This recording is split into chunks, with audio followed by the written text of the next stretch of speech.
J'ai trouvé utile de diviser le livre de l'Apocalypse en 7 parties, car de cette manière, nous avons 7 aspects de la gloire du Seigneur Jésus-Christ. Plus nous voyons sa gloire, plus nous nous souvenons de sa grandeur, plus nos vies sont puissantes. En fait, la puissance de Dieu venant dans nos vies dépend de cette révélation de Christ. Bien que nous ne le connaissions pas tel qu'il est, il est si grand, si puissant, si merveilleux, si précieux et si beau, qu'il nous faudra une éternité pour le connaître réellement. Il y a plusieurs années de cela, j'allais voir les chutes du Niagara au Canada. 5 d'entre nous faisaient partie du groupe. Nous avions parcouru beaucoup de kilomètres pour voir ces chutes. Après les avoir regardées pendant 2 heures, mes amis me dirent « Nous repartons maintenant ». Je leur dis « J'ai tellement entendu parler de ces chutes. Elles ont de la réputation d'être une des 7 merveilles du monde. J'aimerais en voir davantage. » Ils me répondirent « C'est une étendue d'eau, après tout. Nous l'avons vue. Maintenant partons. » Je répliquai « Non, je suis sûr qu'il y a encore quelque chose de plus à voir. » Ainsi ils s'en retournèrent tous, mais moi je restai quelques jours de plus. Je visitai les chutes avant le lever du soleil et après le coucher. Ensuite, je les parcourus une nuit de pleine lune.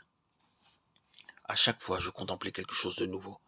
Une nouvelle fascination, un nouveau charme, une nouvelle merveille. Mes amis avaient regardé les chutes un petit moment. Ils ne purent rien voir de spécial. De la même manière, il faut du temps pour méditer sur le Seigneur Jésus-Christ et sa parole, avant que nous commencions à voir combien il est grand. C'est une chose de chanter que tu es grand, même avec une grande joie. Mais savez-vous réellement dans votre cœur combien il est grand? Si je réalise combien il est grand, je pourrais passer du temps en sa présence, cherchant sa face pour voir sa gloire et sa beauté. Les gens qui aiment les fleurs parcourent des kilomètres et des kilomètres pour les cueillir et jouir de leur beauté. Ceux qui aiment l'alpinisme escaladent les plus beaux sommets et souffrent uniquement pour voir la beauté de la montagne. Le Seigneur Jésus-Christ est beaucoup plus glorieux que les montagnes de l'Himalaya, et il est digne de tout le temps que vous pouvez lui consacrer. Il y a dans le livre de l'Apocalypse 7 aspects de la gloire du Seigneur Jésus-Christ qui nous sont donnés.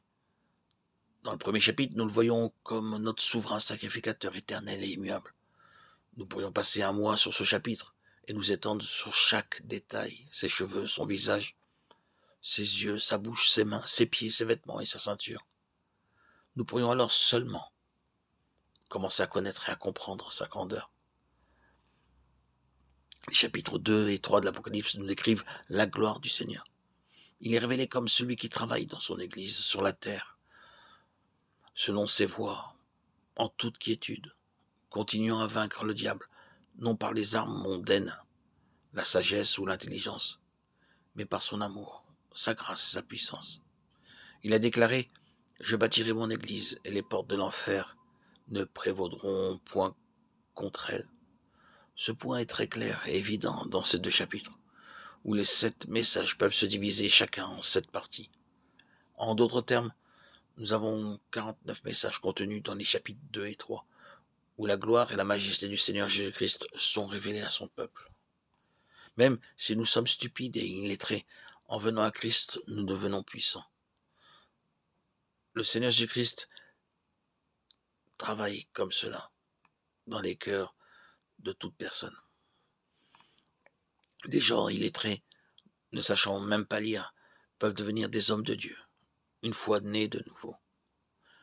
Ils peuvent et ont la capacité d'enseigner la parole de Dieu, de prier pendant des heures ensemble. Ces hommes, transformés par leur nouvelle naissance, ont des visages rayonnants et ils se réjouissent dans chaque situation.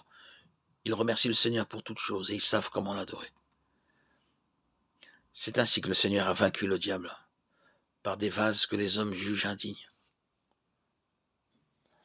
Lorsque les hommes qui paraissent quelquefois invisibles dans ce monde, dans la société où ils vivent, deviennent des partenaires de Christ, deviennent ses co-ouvriers.